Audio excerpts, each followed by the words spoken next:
হেৰো আজি কুম্ভকৰ্ণ কলেজত যাব দেই ৰাই। অ সৰি কুম্ভকৰ্ণ মানে মই দেই। আজি 3 মাহৰ মূৰত কলেজ যাই আছো। পিছে ৰাৱণৰ ভায়ে কুম্ভকৰ্ণৰ লগৰীয়াটোৰ লগত বাইকত উঠি আমি ৰাওনা হলো কলেজলৈ বুলি। পিছে আজি কলেজত আছে আমাৰ কলেজ ৰেলী আৰু আমি আহি পালো এতিয়া চিপাঝাৰ আৰু নতুন পৰিৱেশ লাগিছে কিয়নো আমি 3 মাহ অহা নাই ন।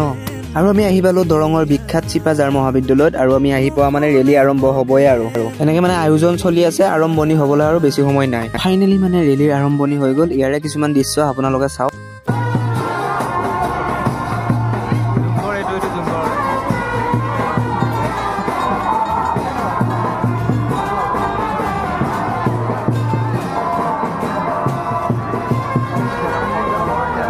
আৰু ইয়াৰে গোটেইখিনি দৃশ্য দেখাব গ'লে মোৰ মানে ভিডিঅ'টো 20 মিনিট মান হৈ যাব। 1 মিনিটত ইমানখিনি দেখুওৱা সম্ভৱ নহয়, সেইকাৰণে এইখিনি দেখালো। ইফালে আছে আমাৰ ডেকাদা বোলে ভিডিঅ'ত উঠে, সেইকাৰণে ইয়াক ক'ব ক'লো এবাৰ হাই। ভোক লাগোতে কলেজ কেণ্টিনত কিবা এটা খাই ললো আৰু ভিডিঅ'টো শেষ কৰিলো। Bye bye. ছাবস্ক্ৰাইব কৰিব।